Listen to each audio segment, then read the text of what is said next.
4,000 మంది హిందూ మహిళల్ని మైనర్ బాలికల్ని ప్రలోభపెట్టి ఇస్లాంలోకి మార్చి Pakistan, Saudi, Dubai, Turkiye నుంచి 500 కోట్ల ఫండ్స్ దండుకొని ఇండియాని ఇస్లామిక్ కంట్రీగా మారుస్తానన్న చంగూర్ బాబా నిన్నటిదాకా నేషనల్ సెన్సేషన్. లేటెస్ట్గా అతని దగ్గరుండే రెడ్ డైరీ ఇప్పుడు హాట్ టాపిక్ అయింది. ముఖ్యంగా పొలిటికల్గా టెన్షన్లు రేపుతోంది. అసలు ఇంతకీ ఏముందా రెడ్ డైరీలో? చంగూర్ బాబా కేర్ ఆఫ్ ఉత్తరప్రదేశ్లోని బలరాంపూర్.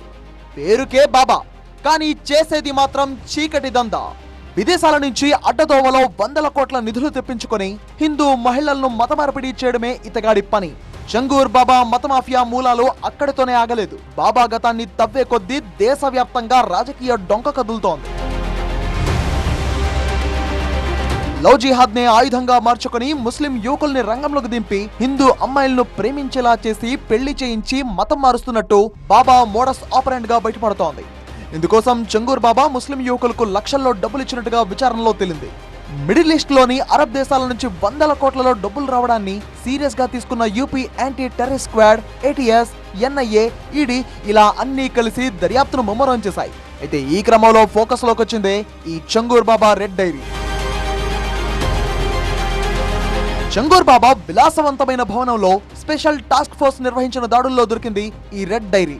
దీన్ని చదివి చూస్తే దిమ్మ తిరిగే విషయాలు బయటపడ్డాయి. కొందరు రాజకీయ నేతల పేర్లు, ఉన్నతాధికారుల వివరాలు ఈ డైరీలో ఉన్నట్టు తెలుస్తోంది. ముఖ్యంగా 6 కీలక నేతల పేర్లు ఎస్టీఎఫ్ దృష్టిని ఆకర్షిస్తున్నాయి.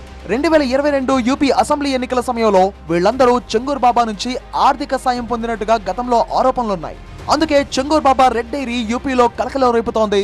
దేశవ్యాప్తంగా పొలిటికల్ కాక పుట్టిస్తోంది. సైకిల్ పై వంగరాళ్లు, రంగురాళ్లు అమ్ముకునే స్థాయి నుంచి ఇప్పుడు ఏకంగా 100 కోట్ల చీకటి సామ్రాజ్యాన్ని డీల్ చేసే స్థాయికి చేరిన ఈ చంగూర్ బాబాకు ప్రధాన పార్టీల రాజకీయ నాయకులతో సంబంధాలు ఉండడం ఇప్పుడు దేశవ్యాప్తంగా చర్చనీయాంశమైంది.